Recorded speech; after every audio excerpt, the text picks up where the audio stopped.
इस वीडियो में आप डीएलएड सेकंड सेमेस्टर के गणित प्रश्न पत्र जो कि डीएलएड 2019 बैच के समय वर्ष 2020 में पूछा गया था उसका कंप्लीट सॉल्यूशन देखने जा रहे हैं। यदि 2020 में पूछे गए सेकंड सेमेस्टर के सभी प्रश्न पत्रों का कंप्लीट सॉल्यूशन देखना चाहते हैं तो इस वीडियो के समाप्त होने के बाद से इस वीडियो का डिस्क्रिप्शन जरूर चेक करिएगा। साथ ही वर्ष 2019 में डीएलएड 2018 बैच के द्वितीय सेमेस्टर के समय पूछे गए सभी प्रश्न पत्रों का भी कंप्लीट सॉल्यूशन का डेडिकेटेड प्लेलिस्ट का लिंक आपको इस वीडियो के डिस्क्रिप्शन में मिलेगा। तो इस वीडियो के समाप्त होने के बाद से आप प्लेलिस्ट के लिए इस वीडियो का डिस्क्रिप्शन जरूर चेक करिएगा। चलिए दोस्तों, इस वीडियो को प्रारंभ करते हैं। पहला प्रश्न पूछा गया था, एक त्रिभुज की भुजाएं 3 सेंटीमीटर, 5 सेंटीमीटर और 8 सेंटीमीटर है तो त्रिभुज होगा। देखिए, जब भी त्रिभुज की भुजाएं दी गई रहे हो और त्रिभुज के प्रकार के बारे में बात की जाती हो तो हमने एक रिलेशन पढ़ा था। देखिए, जो सबसे बड़ी भुजा होती है उसे मान लीजिए कि हम लोग कर्ण पढ़े हुए हैं, ठीक है। तो कर्ण का स्क्वायर और आपने पढ़ा होगा लंब का स्क्वायर प्लस आधार का स्क्वायर। अब देखिए, एक टर्म ये हो गया, एक टर्म ये हो गया, इन दोनों के बीच में क्या रिलेशन हो सकते हैं? तीन ही रिलेशन बनेंगे। पहला ये बनेगा कि कर्ण का जो स्क्वायर है वो बड़ा हो जाए लंब प्लस आधार के स्क्वायर के। दूसरा कंडीशन ये बन सकता है कि जो कर्ण का स्क्वायर है वो आधार प्लस लंब के स्क्वायर के बराबर हो जाए। और तीसरा कंडीशन ये बन सकता है कि जो कर्ण का स्क्वायर है वो आधार के स्क्वायर और लंब के स्क्वायर से छोटा हो जाए। अब देखिए, तीनों कंडीशन में अगर कर्ण का स्क्वायर बड़ा होता है तो ये होता है आपका अधिक कोण त्रिभुज। क्या होता है? अधिक कोण त्रिभुज, ठीक है। और अगर बराबर होता है तो आपने पढ़ा होगा क्या होता है? समकोण त्रिभुज होता है। और अगर छोटा होता है कर्ण का स्क्वायर लंब प्लस लंब का स्क्वायर धन आधार के स्क्वायर से तो ये क्या होता है? न्यून कोण त्रिभुज होता है, ठीक है। अब देखिए, जो आपको भुजाएं दी गई हैं, अगर इसको इस पर सेट करेंगे तो देखिए क्या होगा। कर्ण क्या है? जो सबसे बड़ी भुजा, यानी कि 8 का स्क्वायर यानी 64 बराबर लंब इसमें से कोई भी आप मान सकते हैं प्लस आधार का स्क्वायर कोई भी मान सकते हैं। यानी 3 का स्क्वायर करेंगे तो 9 और 5 का स्क्वायर करेंगे तो 25 और 9 कितना हो जाएगा? 34 हो जाएगा। तो देखिए क्या आ रहा है? 64 क्या है? 34 से बड़ा है। हमने क्या पढ़ा था कि कर्ण का स्क्वायर यानी कि 64 ये वाला कंडीशन फुलफिल कर रहा है। इस हिसाब से आपका क्या होगा? अधिक कोण वाला ऑप्शन सही हो सकता है। लेकिन अगर आप इसी पर टिक कर देंगे तो ये आपका उत्तर गलत हो जाएगा। आगे बढ़िए। देखिए, यहाँ पर अगर इस त्रिभुज की भुजाएं देखें तो इसके हिसाब से ये वाला भी ऑप्शन सही लग रहा है, विषमबाहु त्रिभुज। क्यों? क्योंकि वह त्रिभुज जिसकी तीनों भुजाएं अलग माप की होती हैं उसे विषमबाहु त्रिभुज भी कहते हैं। यानी ये वाला भी ऑप्शन सही लग रहा है। अब देखिए, एक ही प्रश्न में 2 ऑप्शन सही हो रहे हैं। इस वजह से मजबूरी है कि हम अगले ऑप्शन की भी एक बार जांच कर लें। त्रिभुज होने के लिए ये प्रॉपर्टी है कि त्रिभुज के किसी भी 2 भुजाओं का जो योग होगा वह तीसरी भुजा से सदैव बड़ा होता है। जैसे कि एक भुजा ये है, दूसरी भुजा ये है, तीसरी भुजा ये है, तो अगर इन दोनों भुजाओं का मैं जोड़ कर दूं तो वो सदैव तीसरी भुजा से बड़ी होनी चाहिए। या फिर अगर इन 2 भुजाओं का योग कर दूं तो ये तीसरी भुजा से बड़ी होनी चाहिए। या फिर अगर इन 2 भुजाओं को भी मैं जोड़ दूं तो ये तीसरी भुजा से बड़ी होनी चाहिए। लेकिन क्या ये त्रिभुज में संभव है? जैसे देखिए, इन दोनों त्रिभुज की भुजाओं को मैं जोड़ रहा हूँ, यानी कि कितना हो रहा है? 8 हो रहा है। और तीसरी भुजा कितना है? 8 है। ये इसके बराबर हो रहा है। जबकि मैं क्या बोल रहा हूँ? कंडीशन ये है कि 2 भुजाओं का योग, किन्हीं भी 2 भुजाओं का योग सदैव तीसरी भुजा से बड़ी होनी चाहिए। यहाँ पे बराबर हो रहा है, इस वजह से ये त्रिभुज संभव ही नहीं है। इस वजह से इसका जो सही उत्तर होगा वह ऑप्शन नंबर 4 होगा कि त्रिभुज संभव नहीं है। त्रिभुज संभव होने के बाद ही ये सभी कंडीशंस फुलफिल होंगे। जब त्रिभुज ही नहीं बन पा रहा है, संभव ही नहीं है, तो ये सभी ऑप्शंस के सवाल ही उत्पन्न नहीं होते हैं। इस वजह से पहले का उत्तर ऑप्शन नंबर 4 त्रिभुज संभव नहीं है, सही उत्तर हो जाएगा। दूसरा प्रश्न पूछा गया था, निम्न संख्याओं में प्राकृतिक संख्या है। प्राकृतिक संख्या की डिफिनेशन ही ये कहती है कि गिनती की संख्याएं प्राकृतिक संख्या कहलाती हैं। अब आप गिनती कहाँ से शुरू करते हैं? 1 2 3 4 5 से लेकर के अनंत तक गिनते हैं। क्या गिनती आप 0 से प्रारंभ करते हैं? नहीं, ये गलत हो गया। क्या गिनती में कभी दशमलव आता है कि 1 2 फिर 2.5 फिर 2.25 इस प्रकार से? नहीं, तो ये भी गलत हो गया। क्या करनी आती है? तो ये भी नहीं आता है। बचा यही, तो यही सही उत्तर हो जाएगा। क्योंकि गिनती की जो संख्याएं होती हैं 1 2 3 उसे ही हम लोग प्राकृतिक संख्या कहते हैं, जो कि 2 गिनती में आता है। तीसरा प्रश्न पूछा गया था, निम्न में से कौन सी संख्या परिमेय संख्या नहीं है? परिमेय संख्या का डिफिनेशन क्या कहता है कि जिस संख्या को हम P/Q के फॉर्म में लिख सकते हैं वह संख्या परिमेय संख्या कहलाती है। ये देखिए, ये P/Q के फॉर्म में है, इस वजह से परिमेय संख्या है। ये देखिए 0.69 को हम लोग क्या लिख सकते हैं? 69 डिवाइडेड बाई 100 लिख सकते हैं। ये भी P/Q के फॉर्म में है। ये देखिए, ये भी P/Q के फॉर्म में है, क्योंकि ये 5 और ये अंडर रूट से निकलेगा तो 4 हो जाएगा, जो कि P/Q के फॉर्म में है। लेकिन जो पाई होता है वह P/Q के फॉर्म में नहीं लिखा जा सकता, क्योंकि पाई एक गणितीय नियतांक है। जिसका संख्यात्मक मान किसी वृत्त की परिधि और उसके व्यास के अनुपात के बराबर होता है और इसका मान लगभग 3.14159 के बराबर होता है, जिसे हम P/Q के फॉर्म में नहीं लिख सकते हैं। इस वजह से प्रश्न में पूछा गया था कौन सा परिमेय संख्या नहीं है, यानी जिसे P/Q के फॉर्म में नहीं लिख सकते, पाई को नहीं लिखा जा सकता, इस वजह से पाई जो है वो परिमेय संख्या नहीं है। तीसरे का ऑप्शन नंबर 2 सही उत्तर हो जाएगा। चौथा प्रश्न पूछा गया था निम्न में सर्वसमीका है। सर्वसमीका उसे कहते हैं जिसके x के प्रत्येक मान के लिए प्रत्येक समीकरण संतुष्ट करता है। जैसे देखिए यहाँ पर अगर मैं x का मान 2 रखता हूँ तो ये कितना हो जाएगा, 2 दूनी 4 प्लस 3 यानी 7, 5 के बराबर नहीं हो रहा है, ये गलत हो जाएगा। ये देखिए यहाँ पर लेफ्ट हैंड साइड और राइट हैंड साइड अगर मैं 2 का मल्टीप्लाई अंदर कर देता हूँ तो 2x + 2 हो जाएगा। ठीक है, 2 का गुणा जब x से करेंगे तो 2x हो जाएगा और प्लस इसमें करेंगे तो 2 हो जाएगा, जबकि लेफ्ट हैंड साइड और राइट हैंड साइड दोनों बराबर हो रहा है। उसके बाद से x के प्रत्येक मान के लिए ये संतुष्ट करेगा, तो ये ऑप्शन नंबर 2 सही उत्तर हो जाएगा। इसमें सर्वसमीका यही होगा क्योंकि इसके x के प्रत्येक मान के लिए ये समीकरण संतुष्ट करेगा। इसके अलावा आप ये देख लीजिए या फिर ये देख लीजिए, सभी किसी भी x के मान के लिए संतुष्ट नहीं करेंगे। तो प्रश्न में आपसे सर्वसमीका की बात की गई थी, चौथे का ऑप्शन नंबर 2 सही उत्तर हो जाएगा। पांचवा प्रश्न पूछा गया था 3x + 2 = 81, तो x का मान क्या होगा। देखिए इसको हम लोग क्या लिख सकते हैं, 3 पर घात x + 2 = 81 और 81 को क्या लिखा जा सकता है, 3 पर घात 4 लिखा जा सकता है, क्योंकि देखिए 3 पर घात 2 करेंगे तो 9 हो जाएगा, फिर 9 में 9 से गुणा करेंगे तो कितना हो जाएगा, 81 हो जाएगा। अब देखिए जब आधार समान है तो घात भी समान होता है, ये प्रमेय आपने पढ़ा होगा। तो हो जाएगा आपका x + 2 = 4। अब ये 2 इधर पक्षांतर होकर के माइनस में हो जाएगा, तो x की वैल्यू कितनी आ जाएगी, 2 आ जाएगी। 4 में से 2 घटेगा तो 2 बचेगा, तो ऑप्शन नंबर 1 2 पांचवे का सही उत्तर हो जाएगा। यहां से आपका अति लघुत्तरीय प्रश्न शुरू हो रहा है। छठवां प्रश्न पूछा गया था x² - 7x + 6 = 0 को हल करें।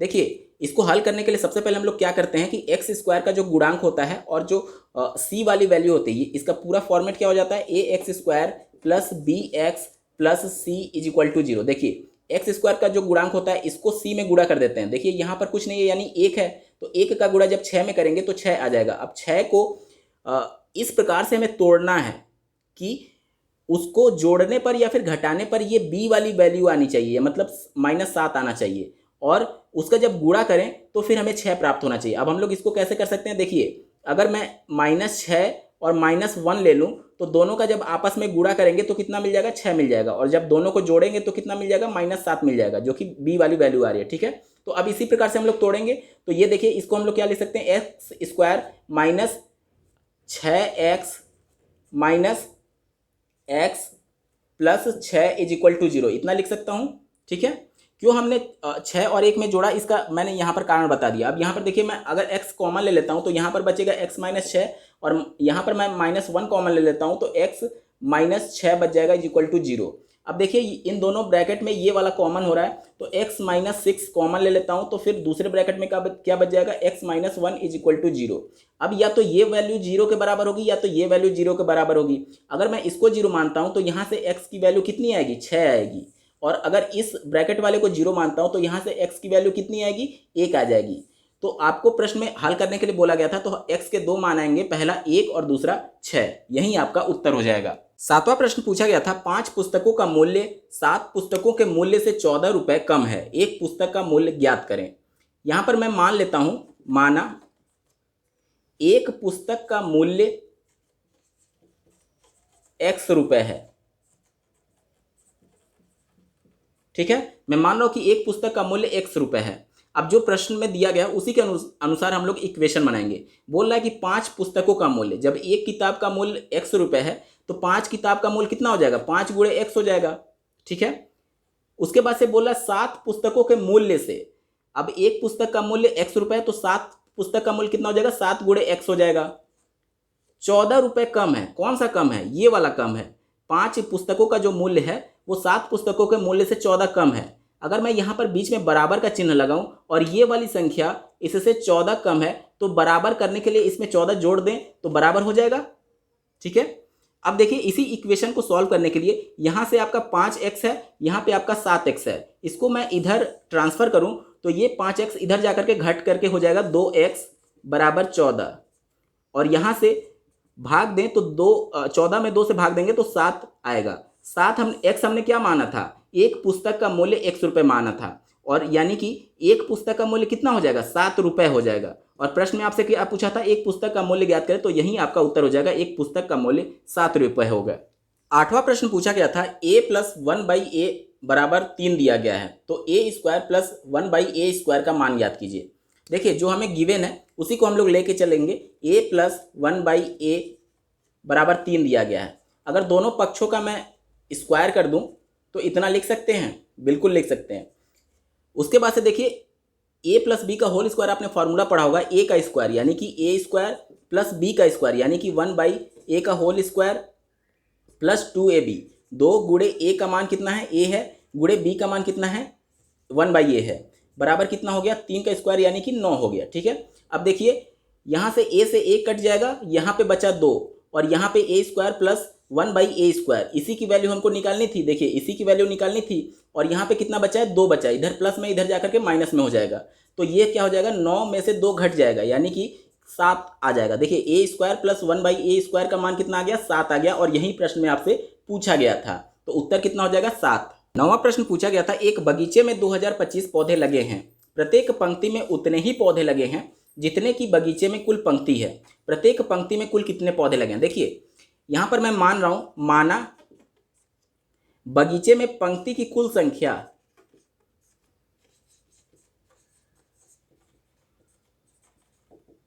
बराबर x है। अब देखिए मान लीजिए ये बगीचा है और इसमें कुल x पंक्ति हैं, ठीक है, ये मान लीजिए x है, और ये भी बोल रहा है कि जितनी पंक्तियां हैं उतने ही बराबर प्रत्येक पंक्ति में पौधे लगे हैं, यानी कि प्रत्येक पंक्ति में पौधों की संख्या कितनी हो जाएगी, वो भी आपकी x हो जाएगी। ठीक है, अब अगर कुल पौधों की संख्या निकालनी हो तो क्या करेंगे आप, एक पंक्ति में कितने पौधे हैं और कुल कितनी पंक्ति हैं उसको आप गुणा कर देंगे, यानी x गुणे x कर देंगे, बराबर आपको बगीचे में कुल पौधों की संख्या दी गई है, कितना दिया गया है, 2025। अब देखिए ये हो जाएगा x² बराबर 2025, फिर ये x का मान आ जाएगा √2025, और इसका जब आप गुणनखंड करेंगे 2025 का, तो देखिए 5 से काटे तो ये जाएगा 5 चौक 20 और 0 5 25, फिर 5 से अगर मैं काटूं तो देखिए 5 वाटे 40 और 1। ठीक है, उसके बाद से देखिए ये कितने से जाएगा, 9 से जाएगा, फिर 9 बचेगा, फिर ये 9 से जाएगा, यहाँ पर देखिए एक जोड़ा यहाँ बन रहा है, एक जोड़ा यहाँ बन रहा है, तो x का मान कितना आ जाएगा, 5 गुणे 9 यानी कि 45। यानी कि पूछ रहा था कि प्रत्येक पंक्ति में कुल कितने पौधे लगे हैं, और हमने x की मान क्या माना था, प्रत्येक पंक्ति में पौधों की संख्या, जो कि x को डिनोट कर रहा था, यानी प्रत्येक पंक्ति में कुल कितने पौधे लगे हैं, 45 पौधे लगे हैं, x बराबर 45 आपका उत्तर हो जाएगा। 10वां प्रश्न पूछा गया था, एक पुस्तक का मूल्य 5x² + 2x + 1 है, इसी प्रकार की 2x + 5 पुस्तकों का मूल्य ज्ञात करें। अगर मैं ये बोलूँ कि एक किताब का मूल्य 5 रुपये है और कुल 10 किताबों का मूल्य कितना होगा, तो आप लोग 5 गुणे 10 कर देते हैं। उसी प्रकार से अगर कुल पुस्तकों का दाम यहाँ पर दिया गया है तो 2x + 5 दिया गया है, अगर इसमें मैं एक पुस्तक के दाम से गुणा कर दूं 5x² + 2x + 1, तो पुस्तकों का कुल मूल्य आ जाएगा। ठीक है, चलिए गुणा करते हैं। पहले 2x का इस सब में गुणा करेंगे तो कितना हो जाएगा, देखिए 10x³ उसके बाद से 2x में करेंगे तो 4x² प्लस 2x का 1 में करेंगे तो 2x हो जाएगा। ठीक है, प्लस अब इस 5 का इस सब में गुणा करिए, 25x² प्लस 5 का 2x में करेंगे तो हो जाएगा 10x प्लस 5 का 1 में करेंगे तो हो जाएगा 5। अब देखिए सबको अरेंज कर लेते हैं।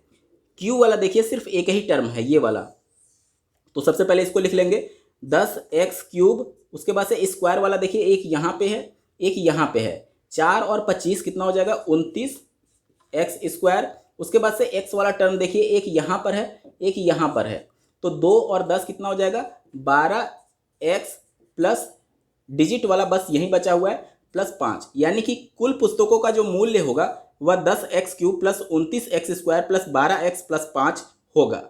11वां प्रश्न पूछा गया था, -1/2 तथा 5/4 के मध्य दो समदूरस्थ संख्याएं ज्ञात कीजिए। अब इस प्रश्न को बड़े ध्यान से समझिएगा, बहुत ही ज़्यादा इंपॉर्टेंट क्वेश्चन है।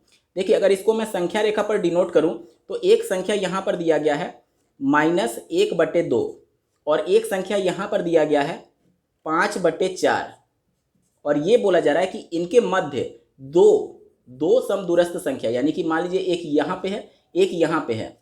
अब ये सभी डिस्टेंस बराबर होंगे, क्यों? क्योंकि यहाँ पे बोल रहा है समदूरस्थ, यानी कि जितनी दूरी ये होगी उतनी दूरी ये होगी उतनी दूरी ये होगी। यहाँ पर आपको P/Q के फॉर्म में दिख रहा है तो हो सकता है थोड़ा कठिन लग रहा हो, थोड़ा मैं आपको आसान कर देता हूँ कॉन्सेप्ट को समझने के लिए। अगर देखिए, अगर इसी प्रश्न में 2 और 8 के बीच में दो समदूरस्थ संख्या की बात की जाती थी कि मान लीजिए यहाँ पर एक संख्या है और एक संख्या यहाँ है, यानी कि ये जितनी दूरी है उतना दूरी ये, उतना दूरी ये है, तो आप कैसे निकालते हैं? आप सीधे संख्या देख करके ऐसे ही निकाल देंगे कि 2 फिर 4 हो जाएगा, फिर 6 हो जाएगा, फिर 8 हो जाएगा, क्योंकि सभी 2-2 के गैप पर है। लेकिन इसको आप उतना आसानी से नहीं निकाल सकते। अच्छा, इसी को समझ लीजिए कि आपने 2 कहाँ से लाया कि 2 ही जोड़ना है।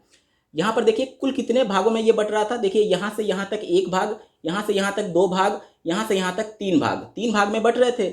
और देखिए अंतिम वाली जो संख्या है उसमें पहली वाली संख्या से, यानी 8 में से अगर मैं 2 घटा दूं तो कितना आ रहा था? 6 आ रहा था। अब जो 6 आ रहा है, यानी कि इतने बीच की दूरी जो है वो 6 को डिनोट कर रहा है। और 6 को कितने भागों में बांटा गया? 1 भाग, 2 भाग, 3 भाग।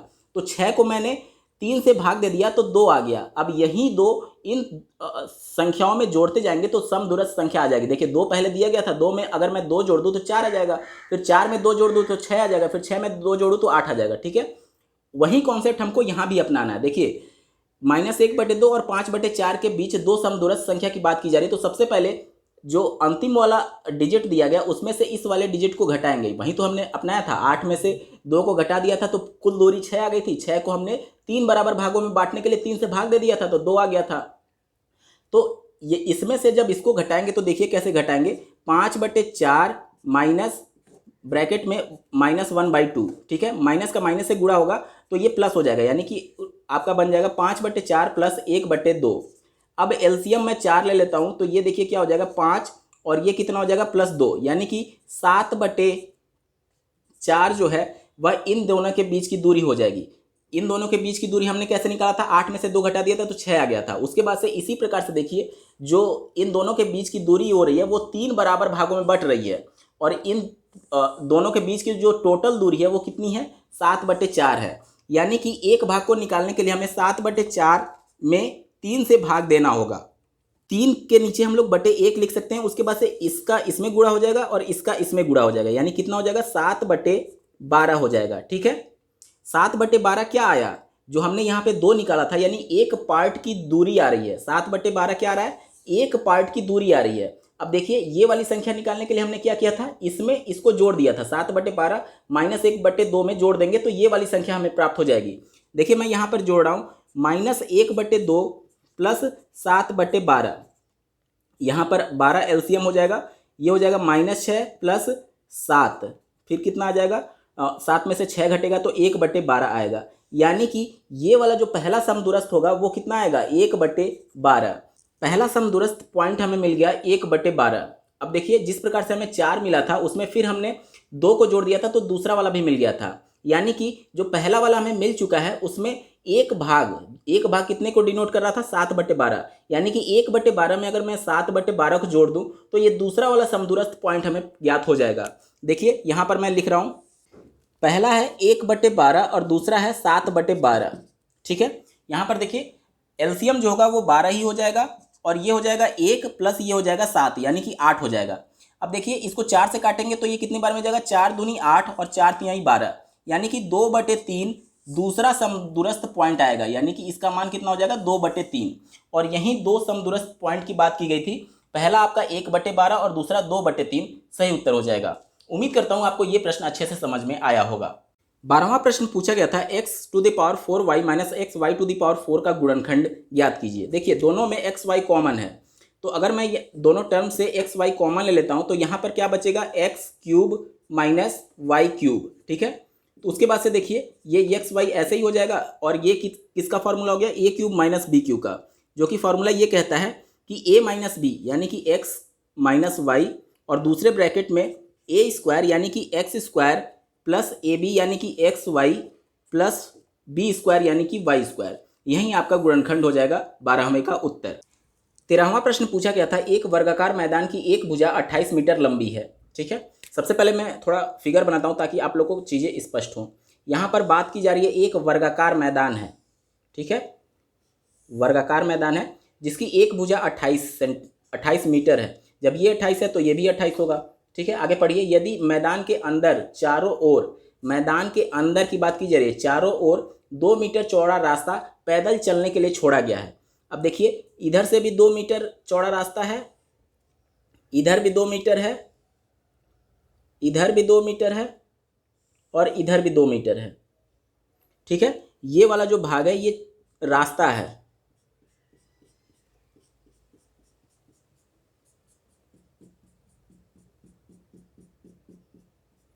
ठीक है, और इसकी चौड़ाई कितनी है ये आपको दिया गया है 2 मीटर। अब देखिए क्या कह रहा है, तो शेष मैदान का क्षेत्रफल ज्ञात करें। शेष मैदान मतलब यहाँ पे इसकी बात की जा रही है। देखिए ये वाला जो पूरा एरिया है इसकी बात की जा रही है, शेष मैदान का क्षेत्रफल। अब देखिए अगर ये पूरे वर्ग का क्षेत्रफल, बड़े वाले बाहर वाला देखिएगा 28 था और इधर भी 2 मीटर चौड़ा है, इधर भी 2 मीटर चौड़ा है, यानी कि ये वाला भी 2 मीटर, ये वाला भी 2 मीटर, यानी कि अंदर वाला जो वर्ग बन रहा है, ये वाला जो वर्ग बन रहा है, ध्यान से देखिएगा, अंदर वाला जो वर्ग बन रहा है इसके एक भुजा की मैं माप निकालना चाहता हूँ। कैसे निकालूंगा, इधर भी 2 मीटर चौड़ा है, इधर भी 2 मीटर चौड़ा है, यानी कितना हो गया 4 मीटर चौड़ा हो गया दोनों सड़क मिला करके, दोनों साइड का। तो 28 में से अगर मैं 4 घटा देता हूँ तो क्या आ जाएगा, 24 मीटर आ जाएगा। ये अंदर वाले वर्ग का एक भुजा का माप हो जाएगा। ठीक है, और पूछ क्या रहा है, शेष मैदान यानी अंदर वाले मैदान का क्षेत्रफल पूछा जा रहा है। तो क्या होता है, भुजा का स्क्वायर होता है। भुजा हमने कितना निकाला, 24 मीटर, यानी 24 का स्क्वायर हो जाएगा। 576 मीटर स्क्वायर शेष मैदान का क्षेत्रफल हो जाएगा, यानी अंदर वाला जो वर्ग बन रहा था उसका। तो यही प्रश्न में आपसे पूछा गया था, शेष मैदान का क्षेत्रफल कितना होगा, तो उत्तर हो जाएगा 576 मीटर स्क्वायर। 14वां प्रश्न पूछा गया था, दो समरूप त्रिभुजों का परिमाप क्रमशः 40 सेंटीमीटर और 50 सेंटीमीटर है। पहले और दूसरे त्रिभुजों के क्षेत्रफल का अनुपात ज्ञात करिए। देखिए अगर मैं मान लेता हूं कि दो समरूप त्रिभुज है, पहला ए बी और सी और दूसरा है पी क्यू आर। ठीक है, ये हो गया पी क्यू आर। दोस्तों दो समरूप त्रिभुज के संबंधित एक प्रमेय आपने पढ़ा होगा कि अगर दो त्रिभुज समरूप हैं तो उसके जो संगत भुजा होते हैं उनका जो अनुपात होता है वह आपस में बराबर होता है। कहने का मतलब कि देखिए एक त्रिभुज ये है, एक त्रिभुज ये है, अगर संगत भुजाएं ये बराबर इसके है और ये बराबर इसके है और अगर ये भुजा इसके बराबर है, उस कंडीशन में देखिए इस भुजा का अनुपात A B divided by P Q बराबर होगा किसके, B C divided by Q R बराबर होगा किसके, ए सी या फिर C A divided by P R. इसको मैं मान लेता हूं कि ये के बराबर है। ठीक है, यहां तक क्लियर। अब देखिए अगर मैं यहां से, अब ये तीनों आपस में बराबर हैं, अब अगर मैं ए बी का मान निकालना चाहूं तो पी क्यू गुणे के कर सकता हूं। इसी प्रकार से ए बी का मान मैं निकाल रहा हूं तो क्या हो जाएगा, के पी क्यूब। और देखिए बी सी का मान अगर मैं निकालना चाहूं तो क्या हो जाएगा, के क्यू आर। और ए सी का मान मैं निकालना चाहूं तो क्या हो जाएगा, के इंटू ये क्या था, पी आर था, तो ये हो जाएगा के इंटू पी आर। अब देखिए ए बी धन बी सी धन ए सी अगर मैं कर दूं, ए बी धन बी सी धन ए सी, तो ये क्या हो जाएगा, त्रिभुज का परिमाप ही तो होगा। और त्रिभुज के परिमाप, पहले वाले त्रिभुज का परिमाप कितना दिया गया, 40 दिया गया। तो अगर मैं ए बी धन बी सी धन ए सी कर दूं तो क्या हो जाएगा आपका, यहां से के कॉमन ले लूंगा और ये हो जाएगा पी क्यूब धन क्यू आर धन पी आर बराबर पहले वाले का कितना दिया है, 40 दिया गया है। अब देखिए पी क्यू धन क्यू आर धन पी आर क्या है, तो पी क्यू धन क्यू आर धन पी आर ये दूसरे त्रिभुज का परिमाप हो रहा है और दूसरे का कितना दिया है, 50 दिया है। तो इसके जगह हम लोग क्या लिख सकते हैं, 50 लिख सकते हैं बराबर 40। तो के का मान यहाँ से कितना आ गया, 40/50 और इसको काट देंगे, यानी के का मान कितना आ जाएगा, 4/5 के की वैल्यू आ गई। दोस्तों प्रश्न में हमसे पूछा गया था कि पहले और दूसरे त्रिभुजों के क्षेत्रफल का अनुपात क्या होगा। देखिए आपने एक प्रमेय पढ़ा होगा कि दो समरूप त्रिभुज अगर दिए गए हैं तो उनके संगत भुजाओं के अनुपात का जो वर्ग होगा वह त्रिभुज के क्षेत्रफल का अनुपात होगा। ठीक है, अब हमें ए बी बटे पी क्यू ज्ञात करना है। ए बी बटे पी क्यू, यहाँ से देखिए ए बी बटे पी क्यू का मान किसके बराबर था, के के बराबर था। के का मान हमने कितना निकाल लिया, 4/5 निकाल लिया, यानी कि जो के का मान है वहीं तो आपका ए बी बटे पी क्यू का मान होगा। अब ए बी बटे पी क्यू के जगह हम लोग कितना लिख सकते हैं, 4/5 और इसका होल स्क्वायर है। इसका मान हो जाएगा 4 चौक 16 और 5 पचे 25, यानी कि पहले त्रिभुज और दूसरे त्रिभुज के क्षेत्रफल का अनुपात कितना हो जाएगा, 16/25 आपका उत्तर हो जाएगा। 15वां प्रश्न पूछा गया था 671, 781 एवं 1441 का भाग विधि से मौसा ज्ञात करिए। देखिए, जो सबसे छोटी संख्या होती है सबसे पहले उसको लेते हैं और उससे जो बड़ी संख्या होती है उसमें भाग दे देते हैं। 781 में मैं भाग दे रहा हूँ। देखिए कितने बार में जाएगा, एक बार में जाएगा 671 और इसको यहाँ से माइनस करेंगे तो ये 0, ये 1 और ये 1 हो जाएगा। ठीक है, उसके बाद से यहाँ पर देखिए 671 अब कितने बार में जाएगा, 6 बार में। अगर मैं 6 बार में ले जाता हूँ तो कितना आएगा, ये हो जाएगा 0 और ये 6 और ये 6, यहाँ से 1 बचेगा, यहाँ से 1 बचेगा और ये कट जाएगा। ठीक है, 11। अब देखिए फिर जो यहाँ पर आएगा जो शेषफल बचा है उसका भाग आपको फिर इसमें देना है। ठीक है, जैसे यहाँ से देखिए हमारा शेषफल कितना बचा था, इतना बचा था, तो हमने किस में भाग दिया था, इसमें भाग दिया था। उसी प्रकार से जो शेषफल बचा उसका फिर इसमें भाग देंगे। 110 यहाँ पर लिखा मैंने।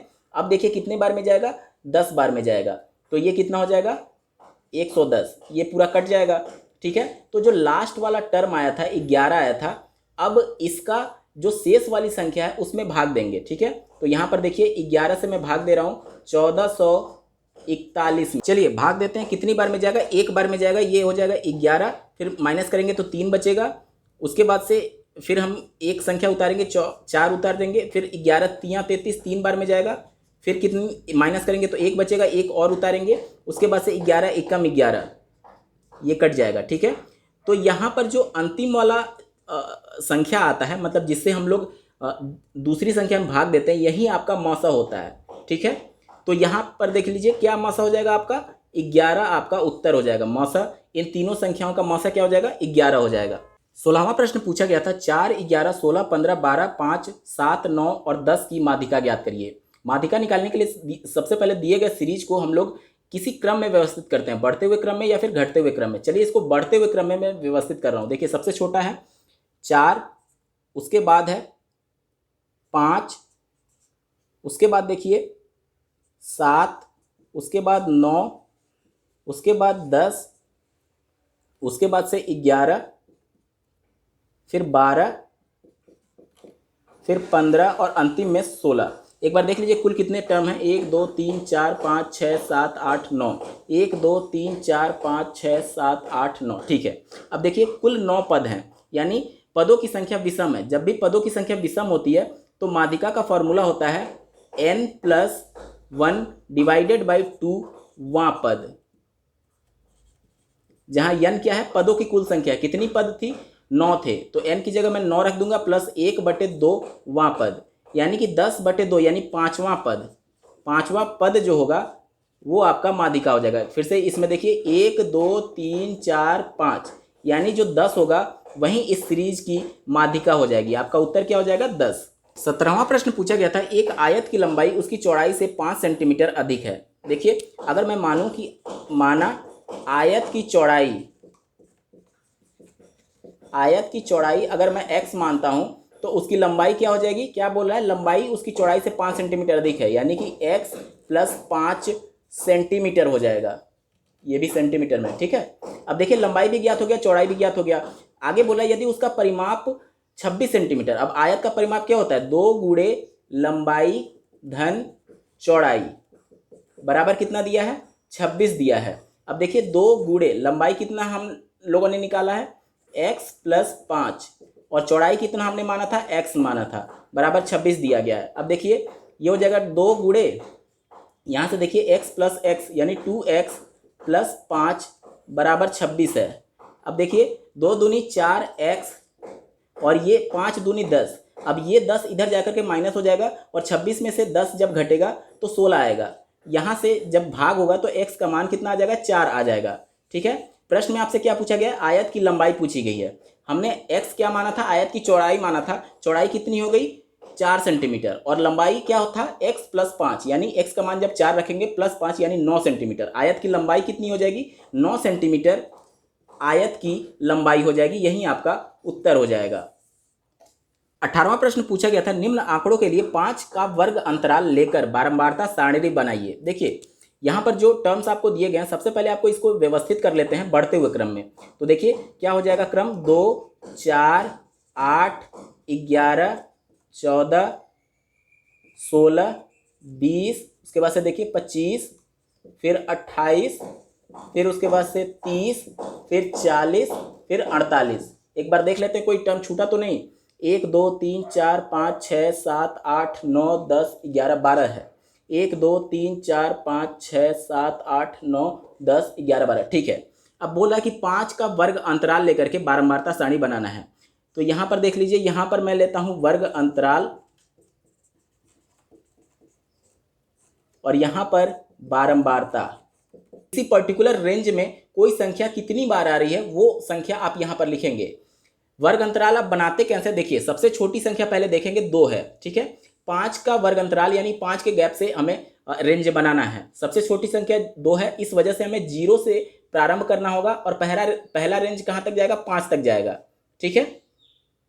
और दूसरा रेंज शुरू होगा 5 से लेकर के 10 तक। जो अगला रेंज होगा वह 10 से लेकर के 15 तक का होगा। अब अभ्यर्थियों को बहुत ज़्यादा कन्फ्यूजन हो जाती है कि मान लीजिए कि कोई संख्या 10 आ जाती है तो हम इस वाले रेंज में रखेंगे या फिर इस वाले रेंज में रखेंगे। ये बहुत माइनर सा कन्फ्यूजन है, लेकिन अभ्यर्थी से बहुत ज़्यादा परेशान रहते हैं। देखिए जब भी आप गिनेंगे 5 से लेकर के 10 तक गिनिए, 5 6 7 8 9 10, 6 का गैप हो रहा है, लेकिन आपसे बोला कितना था? 5 का गैप बोला गया था। तो इस वजह से संख्या 5 से प्रारंभ तो करते हैं, लेकिन संख्या 10 से छोटी वाली रेंज वाली ही इसमें रखेंगे आप। मतलब कि 5 6 7 8 9 तक की संख्याओं को आप इस रेंज में रखेंगे और 10 से बड़ी लेकिन 15 से छोटी संख्या को आप इस रेंज में रखेंगे। जैसे कि मान लीजिए अगर 15 आ जाता है, ठीक है, तो 15 आप इस रेंज में नहीं रखेंगे, 15 आप रखेंगे 15 से 20 वाले रेंज में। क्यों? क्योंकि यहाँ पर देखिए 5 का ही तो गैप होना चाहिए। 10 11 12 13 14, और अगर 15 को ले लेंगे तो वो 6 रेंज हो जाएगा, जबकि 5 ही का तो बोला गया 5 गैप होना चाहिए। तो 10 11 12 13 14, बस 14 तक की संख्या इसमें रहेंगी और 15 से लेकर के 19 तक की संख्या इसमें रहेंगी। इसी प्रकार से देखिए अगला जो रेंज बनेगा 20 से 25 का, उसके बाद से 25 से 30 का, फिर देखिए 30 से 35 का, फिर 35 से 40 का, फिर 40 से 45 का, और अंतिम जो बनेगा 45 से 50 का बनेगा। अब 50 पर मैंने क्यों स्टॉप कर दिया? क्योंकि जो सबसे बड़ी संख्या थी वो मात्र 48 थी, इससे बड़ा रेंज नहीं है, इस वजह से मैं 50 तक ही रोक दिया। अगर उससे बड़ी संख्या होती तो आगे तक आप जाते हैं। अब देखिए 0 से हमने क्या बोला? 5 से छोटी यानी 4 तक कोई संख्या दिख रही है। एक संख्या आपको ये दिख गई, एक संख्या ये दिख गई, मतलब कितनी बार संख्याएं आई हैं? 2 बार। तो यहाँ पर बारंबारता में आप 2 लिखेंगे। उसी प्रकार से देखिए 5 से लेकर के 9 तक कोई संख्या है, एक बार आया हुआ है 8, तो इसकी बारंबारता कितनी हो जाएगी? 1 हो जाएगी। उसी प्रकार से देखिए 10 से 15 नहीं बल्कि 10 से 14 तक आपको लेना है। 15 से जो भी अंतिम वाला रेंज होता है उससे एक संख्या कम लेते हैं, ठीक है। उम्मीद करता हूँ आपके डाउट क्लियर हो रहे होंगे। 10 से 14 वाले रेंज में देखिए एक ये आ जाएगा, एक ये आ जाएगा, यानी कि 2 बारंबारता इसकी हो जाएगी। अगला देखिए 15 से 20 यानी 15 से 19 तक का, 15 से 19 तक का, 15 से बड़ी कोई संख्या यहाँ पर दिख रही 15, तो ये होगी 16 वाली, और 19 तक लेनी है तो ये नहीं लिया जाएगा, यानी 1 हो जाएगा। उसके बाद से देखिए 20 से 24 तक का, 20 से 24 केवल 20 आएगा तो ये 1 हो जाएगा। उसके बाद से देखिए 25 से 30 यानी 25 से 29 तक आपको लेना है, तो 25 28 ये 2 हो जाएगा, तो इसकी बारंबारता कितनी हो जाएगी? 2 हो जाएगी। उसके बाद से देखिए 30 से 35 वाला यानी 30 से 34 तक को आपको लेना है, तो 30 बस 1 है, तो इस वजह से आपका कितना हो जाएगा? 1 हो जाएगा। उसके बाद से देखिए 35 से 40, 35 से 39 तक आपको लेना है, 35 से 39। क्यों? क्योंकि अंतिम रेंज से एक संख्या कम आपको लेना है, मैंने अब बार बार आपको क्लियर कर रहा हूँ। तो 35 से 39 तक देखिए कोई भी संख्या नहीं है, इस वजह से इसकी बारंबारता कितनी हो जाएगी? 0 हो जाएगी। अगला देखिए 40 से 45 यानी 40 से 44 तक को आपको लेना है, तो 40 एक आ गया तो इसकी बारंबारता 1 हो जाएगी, और 45 से 50 यानी 45 से 49 तक का लेना है, तो एक संख्या यहाँ पर आ गई तो इसकी बारंबारता कितनी हो जाएगी? 1 हो जाएगी। तो इस प्रकार से आपको वर्ग अंतराल और बारंबारता सारणी बनानी होती है। दोस्तों यहाँ पर DLED 2019 बैच के सेकेंड सेमेस्टर का मैथ पेपर पूरा कंप्लीट सॉल्व हो चुका है। आपको ये वीडियो कैसा लगा कमेंट करके जरूर बताइएगा। साथ ही सेकेंड सेमेस्टर के सारे प्रश्न पत्रों को कंप्लीट सॉल्यूशन देखने के लिए इस वीडियो का डिस्क्रिप्शन चेक करना ना भूलें। इस वीडियो को देखने के लिए आपका बहुत बहुत धन्यवाद। भगवान करे आपका दिन शुभ हो।